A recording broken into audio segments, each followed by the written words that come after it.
PM Modi ने आज देश को बड़ी खुशखबरी दे दी। देश के नाम संदेश में पीएम मोदी ने अंतरिक्ष में भारत की कामयाबी की जानकारी दी। भारत अब उन चुनिंदा देशों के क्लब में शामिल हो गया है जो लाइव सैटेलाइट को मार गिरा सकता है। शक्तिमान देश बन गया है। लेकिन इस पे सियासत भी शुरू हो गई है।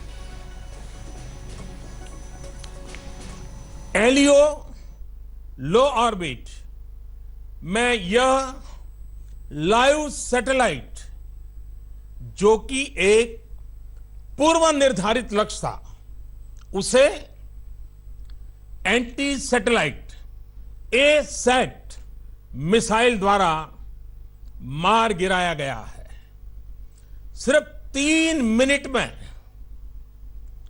सफलतापूर्वक यह ऑपरेशन पूरा किया गया है।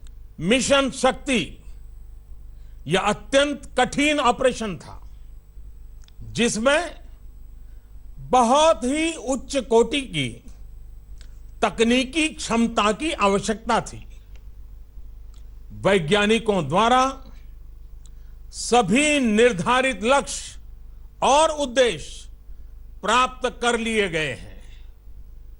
हम सभी भारतीयों के लिए यह गर्व की बात है कि यह पराक्रम भारत में ही विकसित एंटी सैटेलाइट ए-सैट मिसाइल द्वारा सिद्ध किया गया है। बहुत बहुत बधाई देता हूं जिन्होंने इस असाधारण सफलता को प्राप्त करने में योगदान दिया। आज फिर उन्होंने देश का मान बढ़ाया है। हमें हमारे वैज्ञानिकों पर गर्व है। हम सभी भारतीयों के लिए यह गर्व की बात है कि यह पराक्रम भारत में ही विकसित एंटी सैटेलाइट ए-सैट मिसाइल द्वारा सिद्ध किया गया है। मैं ऐसे भारत की परिकल्पना करता हूं जो अपने समय से 2 कदम आगे की सोच सके और चलने की हिम्मत भी जुटा सके। पीएम की घोषणा के बाद सियासत गर्मा गई है। कांग्रेस ने कहा यह तो मनमोहन सरकार की योजना थी।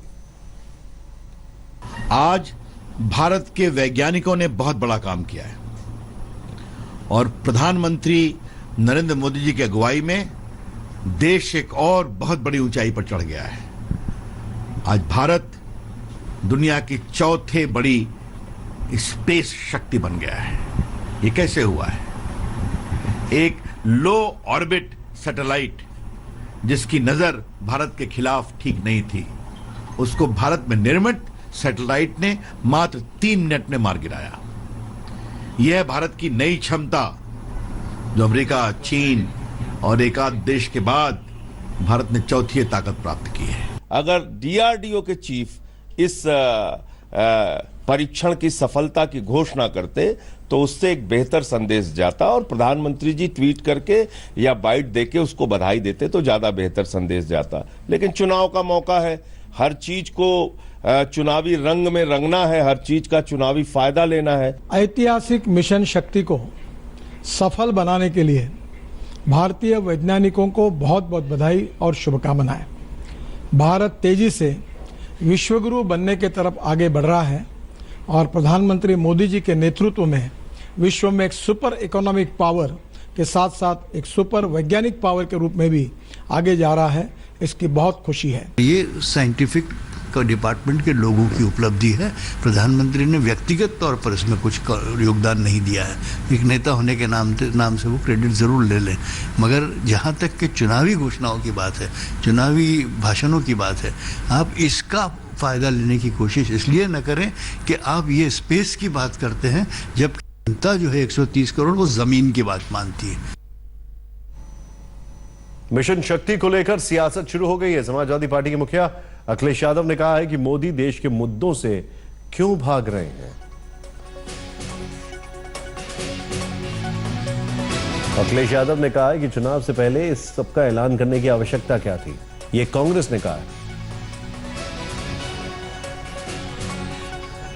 मोदी देश के मुद्दों से क्यों भाग रहे हैं, अखिलेश यादव ने यह कहा। मैं इसरो और डीआरडीओ को बधाई देता हूं जो मिसाइल उन्होंने इजाद की है, उसके लिए भारत की सबसे प्रीमियर जो एजेंसीज हैं और जो साइंटिस्ट हैं, जो इंजीनियर्स हैं जिसमें जुड़े रहे होंगे, उनको मैं बहुत बहुत बधाई और मुबारकबाद देता हूं। और हमें और आपको तो ऐसा लगा कि न जाने क्या बात टीवी से आएगी, लेकिन देखो चुनाव सर पर है, उस समय भी धोखा टीवी से दिया जा रहा है, टीवी से धोखा। और ये जो साइंटिफिक और स्ट्रेटजी और डिफेंस की जो रिसर्च है वो होती रहती हैं, हमेशा चलती हैं। हमसे चीन ने हमसे पहले न जाने कब कर दिया। तो लड़ाई या जो जनता को मुद्दों से हटाने का काम कर, इसीलिए मैं कहता हूं समाजवादी लोग बेरोजगारी से, किसान की भलाई से और व्यापारी के सामने जो संकट हुआ उससे नहीं हटेंगे। सीधे आपको लेके चलते, रक्षा मंत्री निर्मला सीतारमण इस वक्त क्या कह रही है? हो गया है, you go with a solid political message and package to the people asking for their support। ये नहीं करेंगे कि पूरे कैंपेन कॉन्स्पिरेसी और षड्यंत्र सिर्फ षड्यंत्र के ऊपर चलाने। और इसमें ये बड़े बड़े वरिष्ठ नेतागण जो पार्लियामेंट में अवार्ड पाते हैं, जो ग्राउंड में असल ग्रासरूट लेवल पॉलिटिक्स देखते हैं, ऐसे सीनियर लीडर्स भी उसमें शामिल होते हैं। कांग्रेस को क्या हो गया है?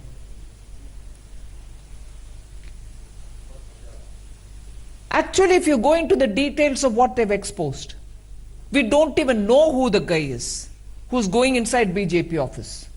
He is no office bearer, पदाधिकारी भी नहीं है, आम रेगुलर कार्यकर्ता भी नहीं है. Then he comes out and goes into some room where he's got some photograph of Atal Bihari Vajpayee ji and any other senior leaders of BJP. Latest खबरों के लिए यूं ही देखते रहिए आज तक, और इस वीडियो के पसंद आने पर लाइक, शेयर एंड सब्सक्राइब करना ना भूलें।